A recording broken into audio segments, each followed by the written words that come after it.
It's amazing that is the situation, given what Aung San Suu Kyi's rise to power was framed like in Western circles. I mean, there was this movie that came out in 2011. I don't know if you remember, called The Lady. I heard it was awful. Yeah, it's Rotten Tomatoes and Metacritic, if it's anything to go by. Yeah, I mean, I haven't seen it, but I remember it coming out at the time and being like, wow, like this, all the glowing press around her. And I understand her role as a dissident within the country, but looking back and especially taking into account the system that you just cited, it seems like it was more of a figurehead-ish kind of role rather than really wresting the power from this military. Like that constitution was written in 2008, takes power in 2010, and nothing about that constitution was invalidated then or now. And Aung San Suu Kyi and her party sat out the first elections held under that constitution. They refused to participate because they recognized rightly that the constitution was, in a certain sense, a trap,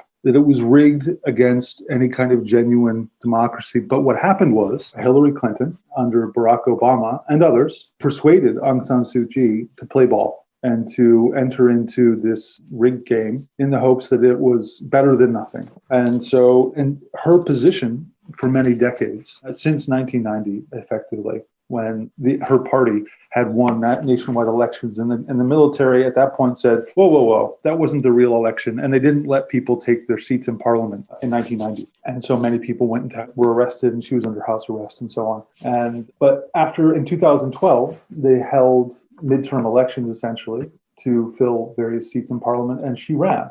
And she won handily, easily. She's widely revered amongst the majority ethnic group, and she has support even amongst certain minority groups. She enjoys a level of popular support that would be the envy of any sort of leader of a purportedly democratic country in the West. She's almost a saint. I mean, there are statues of her built at pagodas at certain places in the country where people go and literally worship her. So that's the depth of feeling for her in certain circles. At the time that the military really consolidated its power in the 60s, I mean, it sounds like the situation was unstable enough that there were people who just kind of passively acquiesced to the situation, the people who thought, I guess, that just they needed a strong hand. And this is what was necessary for the sake of stability. And there's still the military, even if these last elections are any indication, the military has some support. I mean, it's very much a minority, but would you say that's the mindset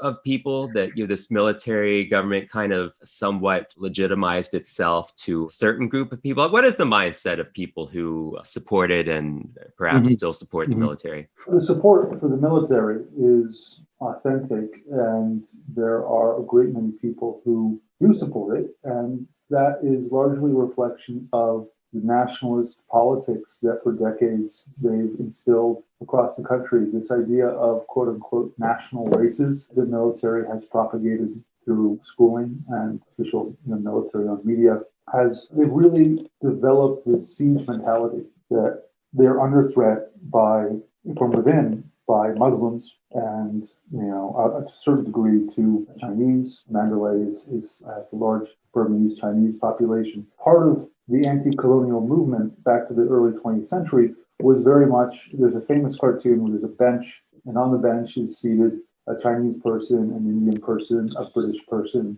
and at the very end, and they're all kind of well-fed looking, and at the end there's a scrawny Burma person on the bench who's like half seated on the bench and says in the cartoon, "Is this our country?" So they've cultivated this anxiety over the nation being swallowed up by other quote-unquote races. And even the Ministry of Immigration and Population, its slogan is that race doesn't just disappear, it's swallowed up by other races or something to that effect. Paraphrasing. So they were able to try to create this ideology that, there's race and religion, and the army stands to protect both. And so without the army, you're going to lose Buddhism and you're going to lose your race. And this is very much a powerful narrative amongst many people in the country, many of whom have not had access to meeting other people or any kind of encouragement to learn about the diversity in the country. It's a very skewed image of the nation that is presented to the majority for a long time. What was the Western approach to the country around the time the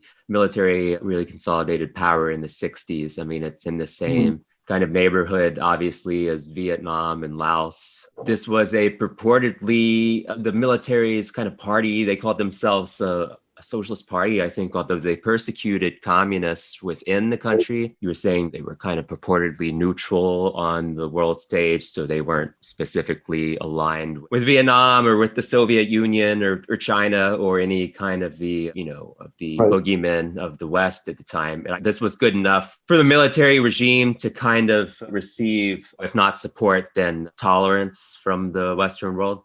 Yeah, they tried to maintain a position of neutrality, which initially at independence, the president had a car donated by the Russians, a car donated by the Americans, and I think a car donated by the British as well. But they tried to basically maintain a position of neutrality.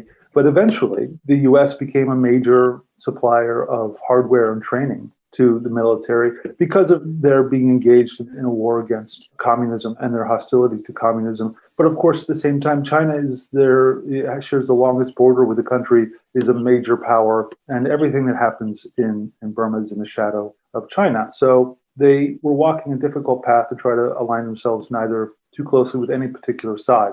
But until 1988, which was the last time you saw this kind of mass uprising in the country, which famously ended in massacres, military shooting people in the streets in cities. Until that point, the U.S. had provided helicopters and so on. It was part of an anti-narcotics effort. It was anti-communist earlier on, more emphatically. But there were various guises that U.S. military aid was supplied to the country. But after 88, that was suspended and sanctions were placed on the country, I think effectively after 1990, when it became clear that it was not allowing the elected parliamentarians who'd won in the elections to take their seats in parliament and move towards a kind of multi-party democracy, or as they call in their propaganda, a disciplined, flourishing democracy. This is the military's mantra. So what they're pushing back against now is this sense that somehow the ruling party is undisciplined or has loyalties that are not sufficiently oriented to the military's nationalism, which is ironic because Aung San Suu Kyi has done nothing but defend the military to the world in the face of accusations of genocide.